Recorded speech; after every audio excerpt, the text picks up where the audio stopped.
Hello बच्चों, इस video में हम आपको क्लास 5 का ईवीएस का लेसन नंबर 9 आज आपको पढ़ाएंगे, जिसका नाम है up you go. This lesson is based on pages of diary written by Sangeeta Arora, जो माउंटेन पर गई थी तो उन्होंने अपना एक्सपीरियंस शेयर किया है। मेरा नाम मधु शर्मा है। मैं पहले भी आपको बहुत सारी वीडियो दे चुकी हूँ यूट्यूब पर, तो सब्सक्राइब कर दो, तो नेक्स्ट जब भी वीडियो आएगी तो आपको मैसेज मिल जाएगा। अब ये है लेसन स्टार्ट होता है नेहरू इंस्टीट्यूट ऑफ माउंटेनियरिंग, जो उत्तराखंड के उत्तरकाशी में है। ये देखो इंडिया का मैप, और इंडिया के मैप में जो आपको रेड कलर का पोर्शन दिखाई दे रहा है वो है उत्तराखंड, और उत्तराखंड में ये ऊपर जो उत्तरकाशी ग्रीन कलर का जो पोर्शन है वो उत्तरकाशी है। तो उत्तरकाशी में ये इंस्टीट्यूट बना हुआ है। तो जिनको भी माउंटेन पर चढ़ना होता है तो वो यहाँ पर जाते हैं। ये डिस्ट्रिक्ट ऑफ उत्तराखंड। ये जो एक्सपीरियंस शेयर किया है संगीता ने, वो 2 फरवरी 1984 का है, जब वो इस पहाड़ पर चढ़ी थी। High mountains are covered with snow. यहाँ पर जितने भी पहाड़ हैं वो ज़्यादातर बर्फ़ से ढके हुए हैं, जैसे आपको ये दिखाई दे रहा है फ़ोटो में। स्नो कवर्ड माउंटेन, यहाँ पे ज़्यादातर पहाड़ ऐसे हैं जो बर्फ़ से ढके हुए हैं। तो इन पर चढ़ाई करना बहुत मुश्किल होता है, आसान नहीं होता। हमें लगता है देखने में कि हम दौड़ के चढ़ेंगे और दौड़ते हुए ऊपर पहुंच जाएंगे, लेकिन ये एक्चुअली में इतना आसान नहीं है। 2 फरवरी 1984 को उनका स्टार्ट हुआ, जो मिशन था माउंटेन पर चढ़ने का वो स्टार्ट हुआ। तो ब्रिगेडियर ज्ञान सिंह जो उनके कोच थे, उन्होंने आवाज़ लगाई। उनकी आवाज़ संगीता को सुनाई दी कि जल्दी से ब्रेकफास्ट कर लीजिए मैडम, जल्दी से ब्रेकफास्ट कर लीजिए, ये नहीं तो आपको खाली पेट ही चढ़ाई करनी पड़ेगी।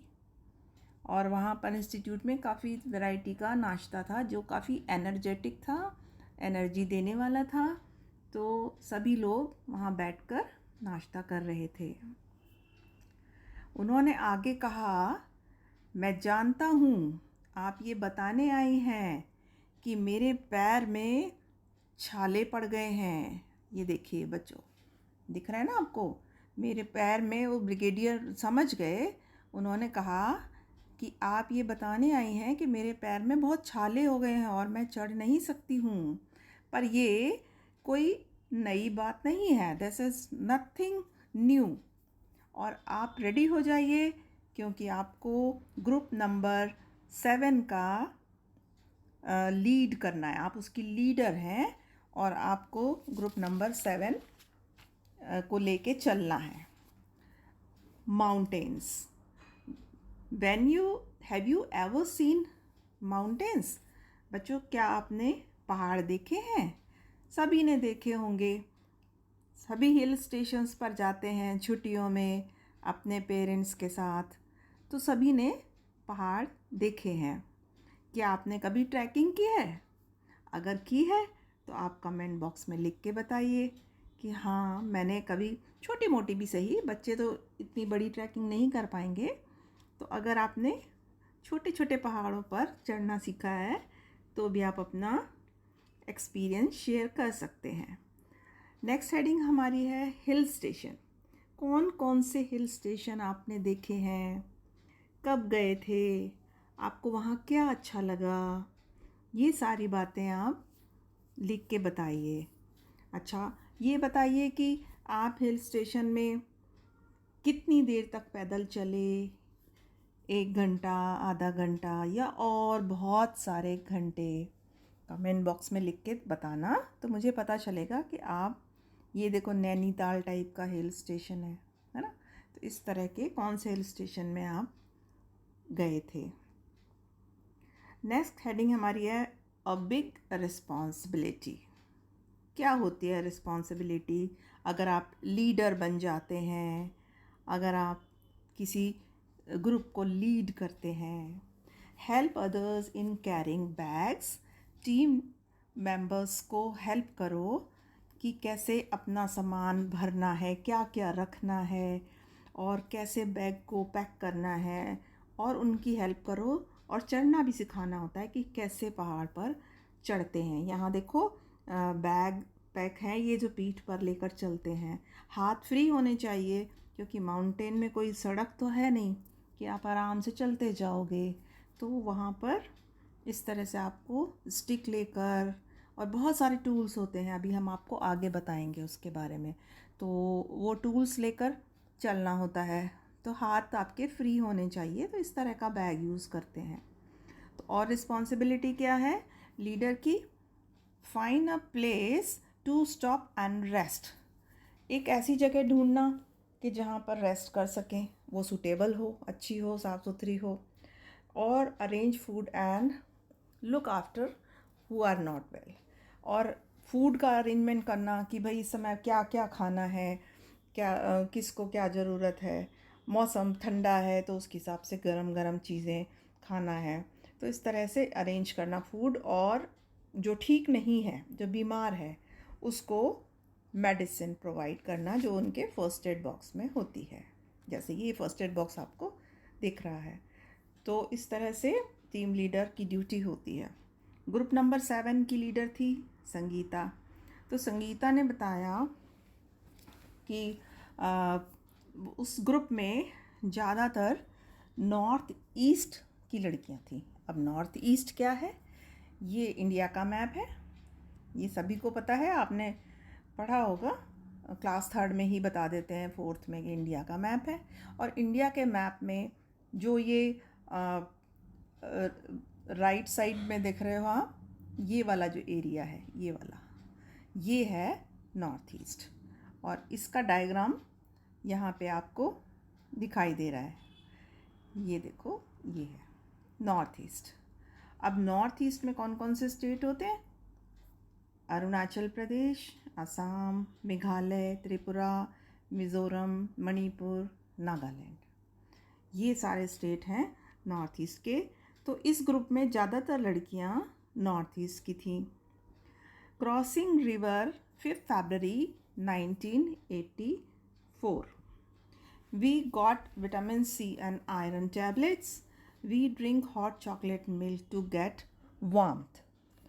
जब स्टार्ट करते हैं चढ़ाई, चलना शुरू करते हैं, तो गर्म चीज़ें खाते हैं ताकि बॉडी गर्म रहे, क्योंकि पहाड़ों पर टेम्परेचर माइनस में रहता है।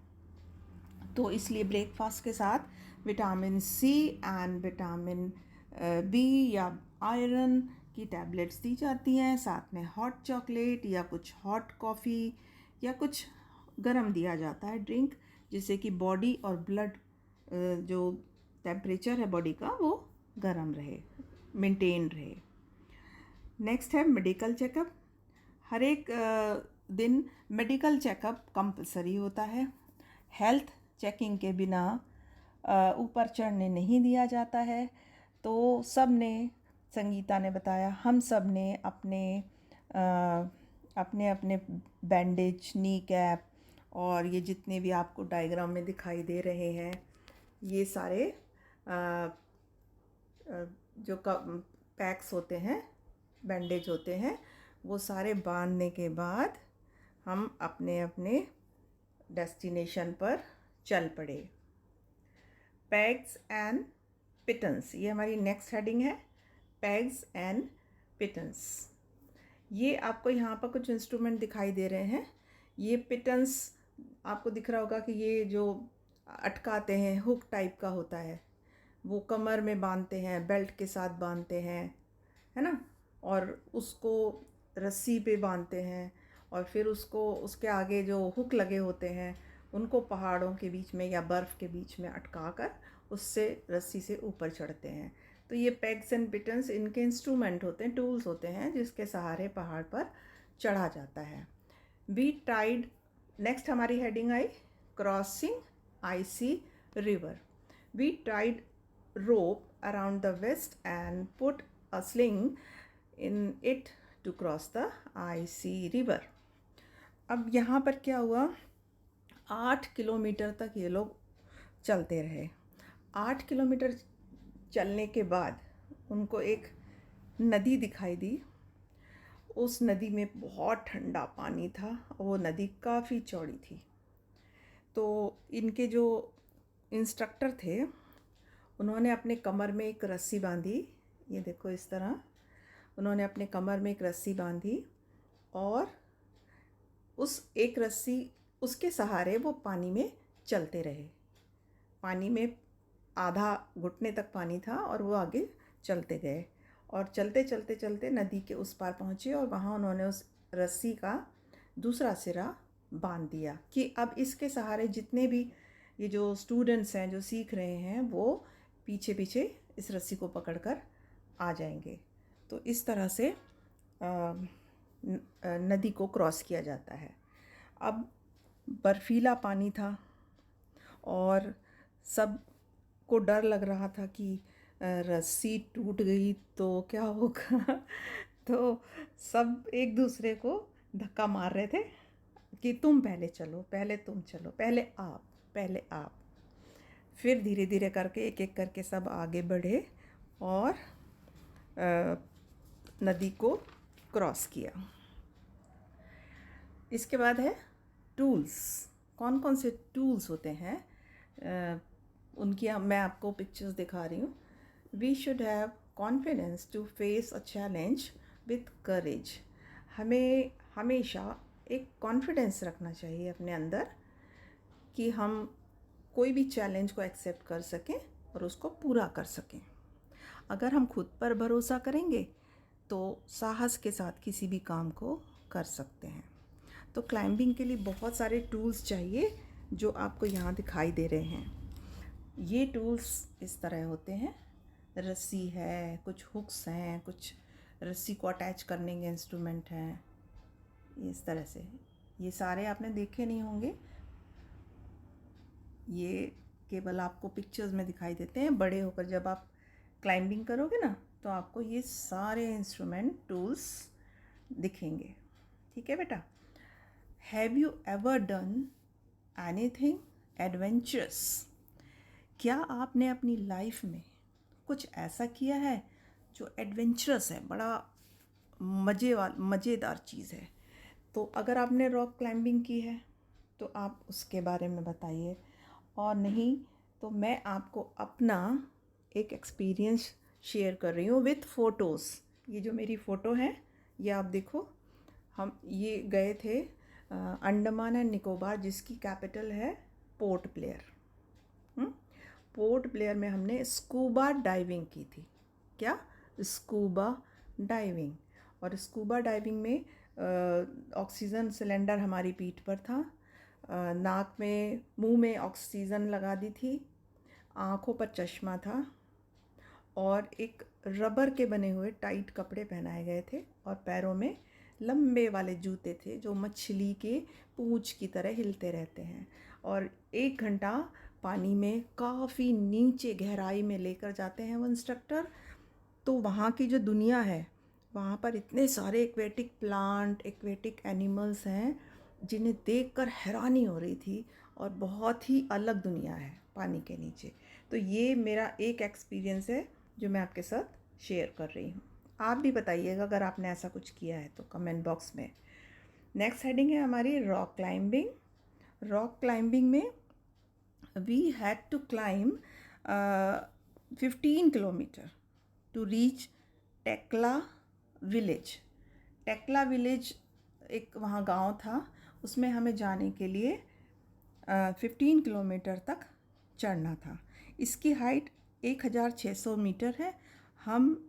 हमारे बैग में बहुत सारा सामान था, जैसे ये दवाइयाँ, डायरी, थर्मस, टॉर्च, है ना, पिटन्स और हुक्स। तो ये सारा सामान था और काफ़ी भारी हो रहा था, तो उसे लेकर हम चढ़ते रहे, टेकला विलेज की तरफ चले। टेरेस फार्मिंग, जब हम ऊपर चढ़ रहे थे तो हमें बहुत सुंदर टेरेस फार्मिंग दिखाई दी। ये क्या है terrace farming? Terrace farming is done on the mountain due to lack of plain land.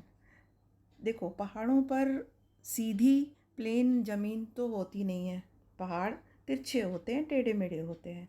तो वहाँ पर लोग क्या करते हैं, पहाड़ पर ऐसे छोटी छोटी सीढ़ियाँ बना लेते हैं। जैसे आपको ये दिखाई दे रहा है ना, ये देखो सीढ़ियाँ होती हैं जैसे अपने घरों में, तो उसी टाइप की सीढ़ियाँ, बिल्कुल सीधी नहीं होती हैं, गोल गोल होती हैं, क्योंकि पहाड़ भी टेढ़े मेढ़े होते हैं। तो ये सीढ़ियाँ बना लेते हैं लोग और उन सीढ़ियों पर खेती करते हैं। इसको कहते हैं टेरेस फार्मिंग। नेक्स्ट हेडिंग हमारी है रूल्स फॉर रॉक क्लाइंबिंग। क्या क्या रूल्स होते हैं रॉक क्लाइंबिंग के लिए? Keep your body at the angle of 90 degree while climbing. जब आप पहाड़ में चढ़ते हो रस्सी को लेकर या फिर बिना रस्सी के, आपको अपनी बॉडी को 90 डिग्री पर झुकाना होता है। 90 डिग्री क्या होता है? आपने ज्योमेट्री पढ़ी होगी तो उसमें एंगल्स होते हैं। तो 90 डिग्री मतलब पहाड़ से आपको अपनी बॉडी सीधा रखना है। Keep your back straight, do not bend.